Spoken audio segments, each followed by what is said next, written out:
नमस्कार, मंडल news bulletin में आपका स्वागत है। आइए पेश करते हैं आज के कुछ प्रमुख व मुख्य समाचार। अब तक यदि आपने मंडल न्यूज के इस चैनल को लाइक व सब्सक्राइब नहीं किया है तो जल्द से जल्द इस चैनल को लाइक व सब्सक्राइब जरूर कर दें।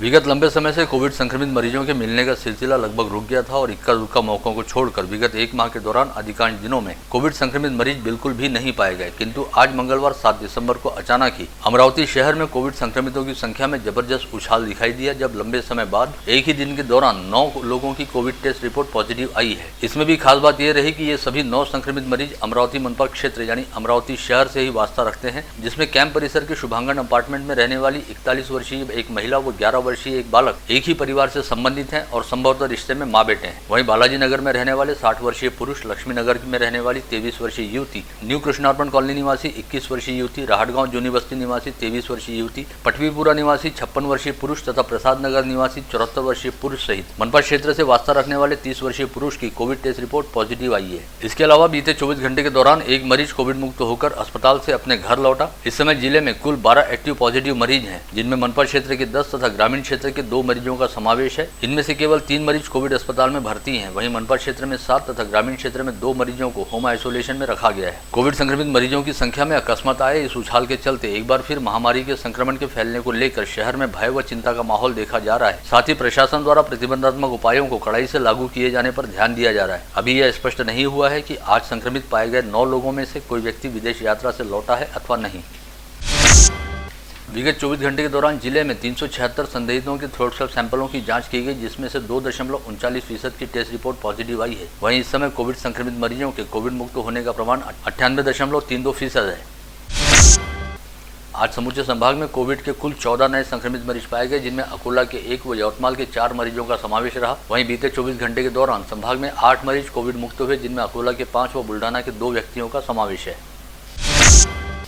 राज्य में कोविड वायरस के ओमिक्रॉन वेरिएंट के खतरे को देखते हुए शालाओं को खोलने का निर्णय एक बार फिर आगे टल सकता है और जिन शालाओं को विगत 1 दिसंबर से खोल दिया गया है उन्हें बंद भी कराया जा सकता है। वहीं जिन शालाओं को आगामी 15 दिसंबर से खोलने की तैयारी की गई थी उन्हें खोलने का फैसला आगे टल सकता है। इस आशय के संकेत खुद राज्य के शालेय शिक्षा विभाग द्वारा गत रोज दिए गए। शालेय शिक्षा मंत्री वर्षा गायकवाड़ द्वारा कहा गया कि नए वेरिएंट के खतरे को देखते हुए स्थानीय प्रशासन द्वारा अपने स्तर पर समीक्षा करने के बाद शालाओं को खोलने के संदर्भ में नए आदेश जारी किए जाएंगे और विद्यार्थियों के स्वास्थ्य को पहली प्राथमिकता दी जाएगी। वहीं दूसरी ओर राज्य के स्वास्थ्य मंत्री राजेश टोपे ने कहा कि नए वेरिएंट के संक्रमण को लेकर राज्य सरकार पूरी तरह से सतर्क है और फिलहाल एकदम से प्रतिबंध लगाना लोगों के लिए काफी तकलीफदेह साबित हो सकता है। ऐसे में फिलहाल कोई प्रतिबंध नहीं लगाए जा रहे, अतः राज्य में सभी शालाओं को खुला रखा जा सकता है। साथ ही आगामी समय में हालात पर नजर रखते हुए टास्क फोर्स व मुख्यमंत्री के मार्गदर्शन में आवश्यक निर्णय लिए जाएंगे।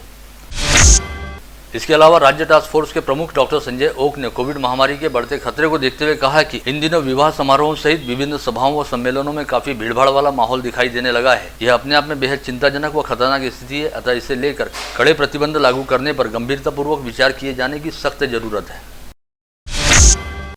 स्थानीय स्वायत्त संस्थाओं में अन्य पिछड़ा वर्गीयों यानी ओबीसी संवर्ग को दोबारा राजनीतिक आरक्षण बहाल करने हेतु राज्य सरकार की ओर से जारी किए गए अध्यादेश पर कल सुप्रीम कोर्ट द्वारा अंतरिम स्थगिति दी गई थी, जिसके बाद राज्य निर्वाचन आयोग द्वारा निर्णय लिया गया कि राज्य की 105 नगर पंचायतों तथा भंडारा व गोंदिया जिला परिषद व उनके अंतर्गत आने वाली 15 पंचायत समितियों के आगामी चुनाव व 4 महानगर पालिका के उपचुनाव में ओबीसी आरक्षित सीटों के लिए मतदान नहीं कराया जाएगा। वहीं अन्य सीटों पर पूर्व घोषित कार्यक्रम के अनुसार ही चुनाव होगा। इस तरह से करीब 400 सीटों पर फिलहाल चुनाव नहीं कराया जाएगा। ओबीसी संवर्ग को राजनीतिक आरक्षण देने के संदर्भ में राज्य सरकार की ओर से जारी अध्यादेश को सर्वोच्च न्यायालय द्वारा स्थगिति दिए जाने के चलते ओबीसी संवर्ग हेतु आरक्षित सीटें अब खुले संवर्ग में चले जाने की पूरी संभावना है। अमरावती महानगर पालिका की नई सदस्य संख्या के अनुसार 98 में से 26 सीटें ओबीसी संवर्ग हेतु आरक्षित रहने वाली थी, किंतु अब उन्हें खुले संवर्ग में ग्राह्य माना जाएगा। ऐसे में सुप्रीम कोर्ट के फैसले की वजह से आरक्षण की स्थिति पूरी तरह से बदल जाएगी। स्थानीय संत गाड़गे बाबा अमरावती विश्वविद्यालय की कोविड टेस्ट लैब से गत रोज कोविड संक्रमित पाए गए 2 लोगों के थ्रोट स्वैब सैंपलों को जीनोम सीक्वेंसिंग से संबंधित जांच हेतु पुणे की राष्ट्रीय विषाणु प्रयोगशाला में भिजवाया गया है। इससे पहले भी कोविड संक्रमित पाए गए कुछ मरीजों के सैंपलों में सीटी स्कोर 30 से कम रहने के चलते उनके सैंपल नई दिल्ली स्थित प्रयोगशाला भेजे गए थे।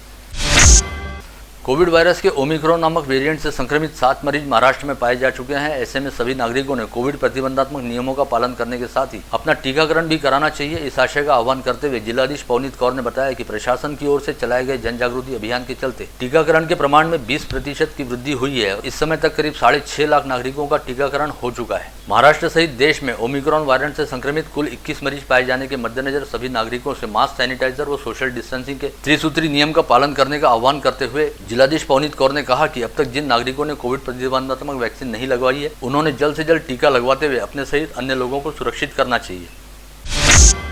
जिलाधीश पवनीत कौर ने आज जिले में ध्वज निधि संकलन के कार्य का शुभारंभ किया। साथ ही उन्होंने इस अवसर पर कहा कि देश की सुरक्षा में प्राणों की आहुति देने वाले जवानों के प्रति कृतज्ञता जताने के लिए प्रत्येक नागरिक ने सशस्त्र सेना ध्वज निधि के लिए योगदान देना चाहिए। इस बार निधि संकलन का लक्ष्य 99,60,000 रुपए रखा गया है। इस राष्ट्रीय कार्य में जिला वासियों ने इससे पहले भी भरपूर योगदान दिया है और इस वर्ष भी आगामी 26 जनवरी से पहले ध्वज निधि संकलन के लक्ष्य को पूरा करने का संकल्प लिया जाना चाहिए। श्रीमती वीरमता सैनिक रेजिमेंट के नाव श्रीमती वीर पत्नी पूजा फुलाजी, श्रीमती रत्नू फुलाजी सैनिक, त्याचबरोबर सन्माननीय वीर पिता। बड़े बड़े तूफान पे ढल जाते, जब आग लगती है तो चिरंजीव पलक श्री गंगाधर स्मरण वाटते कि आपको मतलब इस घर में आपको बचे क्या है। यहाँ पे बैठे सभी कराओ, अभिनंदन कराओ। इनके सपनों में जान होती है। यहाँ पे बैठे सभी भारत के तर म्हणून मला सर्वांना हे आवाहन करायचे आहे की आजचा दिवस जे आहे ते स्मरण करण्यासाठी आहे आणि योगदान करण्यासाठी पण आहे। तर सर्वांना जसं शिवाजी एज्युकेशन सोसायटी आहे तसं वेगळी जे संस्था आहे, CSR ऑर्गनायझेशन्स आहे, ते सर्वांनी हे पाऊल उचलला पाहिजे आणि योग्य योगदान करायला पाहिजे। गतरोज सोमवार 6 दिसंबर को जहां एक और भारत रत्न डॉक्टर बाबा साहब आम्बेडकर के महापरिनिर्वाण दिवस के उपलक्ष्य में शहर के इरविन चौराहे स्थित विभिन्न इलाकों में श्रद्धांजलि व आदरांजलि के कार्यक्रम आयोजित किए गए थे, जिसके मद्देनजर भीड़भाड़ को टालने और यातायात को सुचारू बनाए रखने हेतु पुलिस महकमे द्वारा पूरे शहर में कड़ा बंदोबस्त तैनात किया गया था। वहीं 6 दिसंबर को 2 अलग अलग समुदायों द्वारा प्रतिवर्ष मनाए जाने वाले शौर्य दिवस व काला दिवस को ध्यान में रखते हुए रविवार की रात से ही शहर के सभी इलाकों में पुलिस बंदोबस्त व फिक्स पॉइंट ड्यूटी तैनात की गई, जिसके चलते 6 दिसंबर पूरी तरह शांतिपूर्ण तरीके से बीता। इसके लिए सतर्कतापूर्ण ढंग से नियोजन करने के साथ ही शहर पुलिस आयुक्त डॉक्टर आरती सिंह ने खुद भी रविवार की देर रात ऑन रोड उतरकर पूरे शहर में लगाए गए पुलिस बंदोबस्त का जायजा लिया और जगह जगह पर बंदोबस्त में तैनात पुलिस अधिकारियों व कर्मचारियों को आवश्यक दिशा निर्देश देते हुए उनका हौसला भी बढ़ाया।